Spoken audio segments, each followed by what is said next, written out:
Hi. Today I want to speak from the heart about suicide and my experiences with it, and also moving out of it, and also where I'm at now when it comes to it. And I'll likely talk about self-harm as well, just because I think for a lot of people those two kind of go hand in hand. At least for me, they definitely did.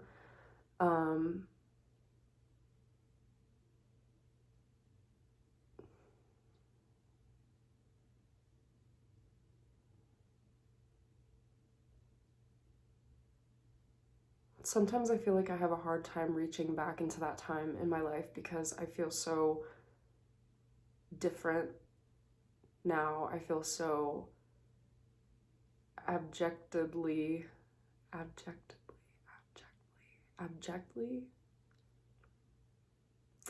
opposed to it, and don't ever think about taking my life now.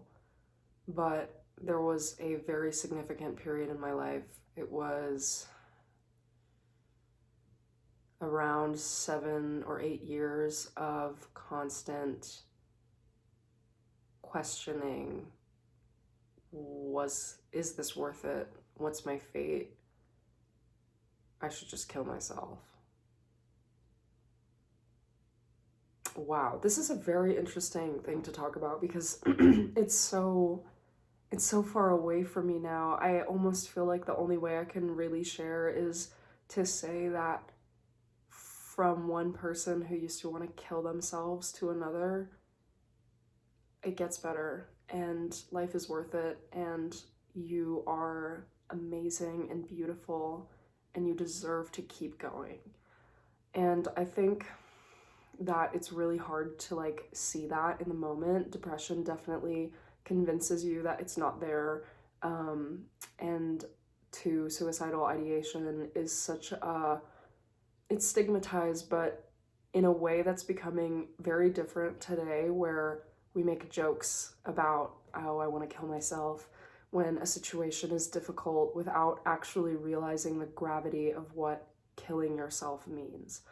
And I'm not gonna say you shouldn't say that, but I also think that continuing to be in that mindset, everything that you speak is true in one way or another. There is a thread of truth that runs through, I want to kill myself, because you view death as the only escape to a horrible situation that you perceive that you're in. And it's not to say that that situation isn't horrible, but let's put it in perspective. Do you really want to die? I had to ask myself that question as I was moving out of suicidal ideation. I will say that as I got older, I stopped thinking about how much I should kill myself, and instead how much value I actually put in the world. And two, I used self-harm to mitigate the feeling of I want to kill myself. I will say about self-harm that something I realized in my own time and also through therapy is that self-harm was a means for me to gain control over emotions that I did not have control over. It gave me a way to see logic in a grounded way in my body through pain. And emotional pain is really hard to navigate. Emotional pain has no shape. It has no, you cannot see it. You cannot do anything but feel it. And just feeling your emotions is something that we're not very good at. Well, I think, people who are in this boat are not very good at, because it's overwhelming. And that is what that's what led me to self-harm, is I can't control this emotion. I must control it through the means of the physical, which was cutting myself.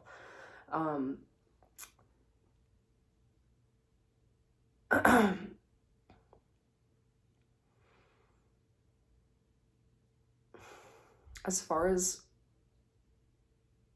that goes, I feel like I just couldn't recognize myself in the world. I just couldn't see what value I put into the earth, into society, into my friendships, into myself, really, that I couldn't do that. So what's the point? And why should I try? And for so many, it seems so bleak and so dull. So why should I even try? Why should I look for something better, look for something bigger? I gave myself the easy way out, which was I want to kill myself. And I know that sounds horrible, honestly. It's a terrible thing to think that one is so overwhelmed with the existence they have and that they preside over that they have to take it away. But I truly do not believe that there is any circumstance where it's better to just kill yourself. Because what does that show you? What does that show people you care about? That's selfish of us, of the people who care, but it's too selfish to be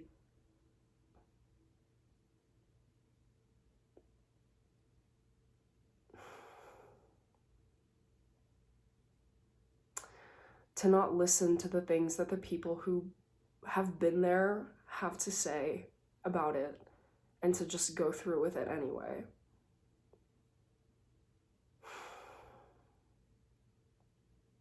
Someone that I knew took their life. And I didn't know her well enough at the end of her life to say that I was her friend, but she was the first girl I ever loved. She exposed me to being queer, and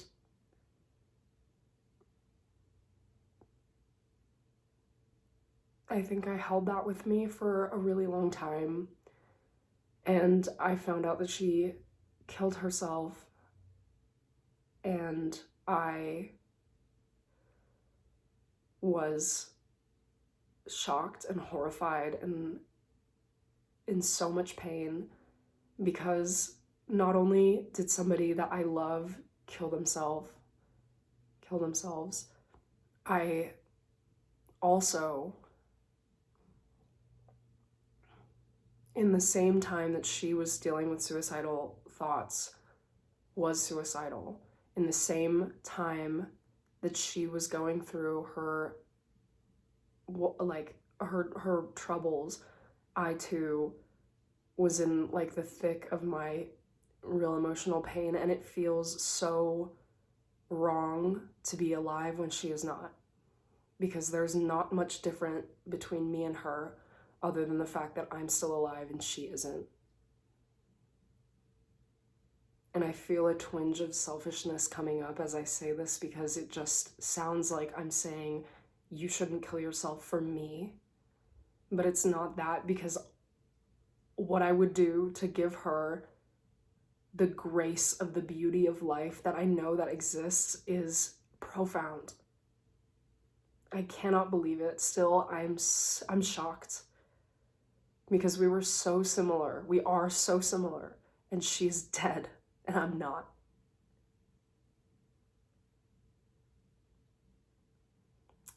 It is fucking confusing to be on the other side of suicide. It is fucking confusing to go through my life and feel emotions that trigger, I want to cut myself, and not because I'm more emotionally whole, which is lovely. But like, literally last night I was like, this hurts so bad, and I imagined this, and I didn't do it because I've walked that path already, and it's not for me. But it's just absurd, really. It's absurd. And I want people to know that are dealing with suicidal ideation or self-harm or anything along that line, that you do not know everything about life. You do not know the beauty of life. I feel a little harsh. I kind of want to tone that down, because when I heard people talk about this, I thought they were stupid and they've never been there and they have no credibility to speak on this subject. Therefore, why should I listen to them? But I'm telling you right now, live. I cannot tell you why. It's different for everybody. I cannot tell you how. Only the things that I've experienced, only my own path on that road, on that path. And I hope to God or anything, I hope that you live. I hope you live. You deserve to live.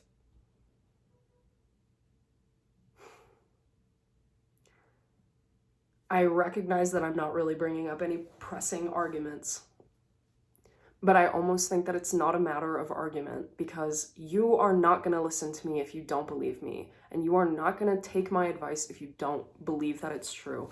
And I think that something that was in the back of my mind throughout this was that I don't have the guts to take my life. And if that's on your path, that's on your path. I'm sorry, but it shouldn't be. And I believe that you deserve more than that. Damn. This just turned into, don't kill yourself. Because don't kill yourself. Please, don't kill yourself. I literally, this is kind of bad. I advocate more for self-harm than I do for suicide. And that sounds weird, doesn't it? That sounds fucking scary and odd. And it is. But it kept me alive. Even though I could not process my emotions, at least I was living. Even though I had to cut myself to feel my feelings, at least I lived. At least I'm here. And I don't do it anymore, girl. It will cross your mind. Everything that you've experienced in the past will cross your mind. You'll be triggered. It will be hard. But what's better? Do you want to live miserably, or do you want to be alive and breathe and feel the sun? It's your choice. And I think you should live. Damn, this is harsh. I'm sorry. And I'm so, to speak from like an empathetic point of view, I'm so sorry that you believe that you should be dead, but you shouldn't be. I'm so sorry that you think that this is your only escape, but it isn't. I'm so sorry. I'm so sorry. I'm so sorry you've been hurt so profoundly that this is your outlet. I'm so sorry that you cannot see another path. Because I'm telling you right now, there are an infinite amount of paths that you could take. There's so much that you can do in your life. There's so much to see. There's more. And you don't deserve to die.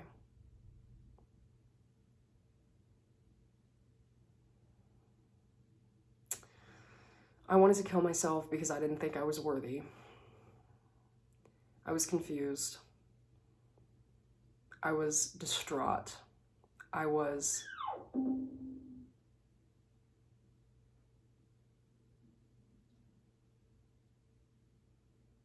nothing. I felt nothing. I breathed nothing. Life passed. I didn't. And I let that happen. And don't get me wrong, these things are not our fault. These things come about through external circumstances, but you're the only person that has the power to decide which path you take, life or death. And death is existent within life too. There is a constant reminder of the fact that we will die all the time. There is death in spiritual terms, there's death in emotional terms. You will die too when you choose to keep living. Because you are telling yourself that I reject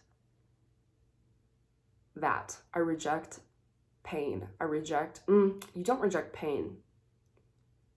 You hold on to pain, you process it, and you let it go.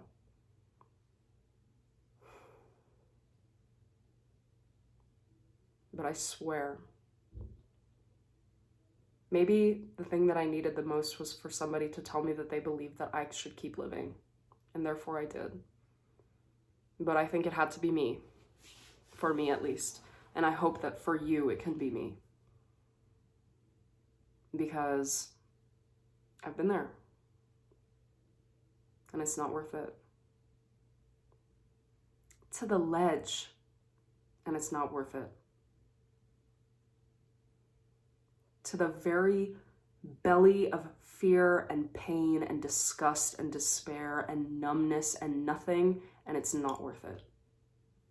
Because you have no idea how incomparable pain and beauty are.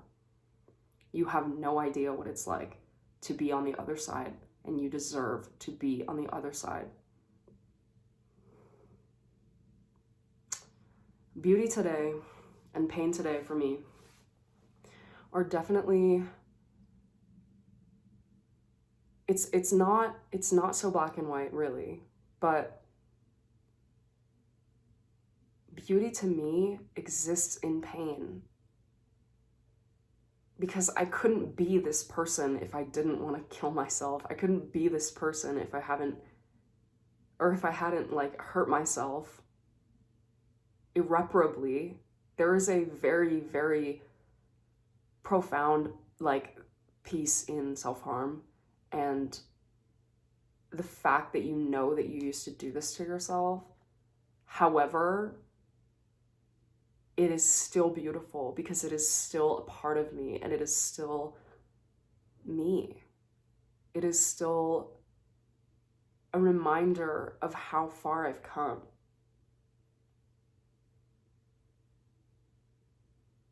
And it's a reminder of how far you can go too. I love you. I love myself, but I love you. There's not much else to say. Please live. Please find a way. Because you deserve it. And because you're valuable inherently. And you're worthy. And you're beautiful. And you're strong. You're a strong person. Please live. Thank you.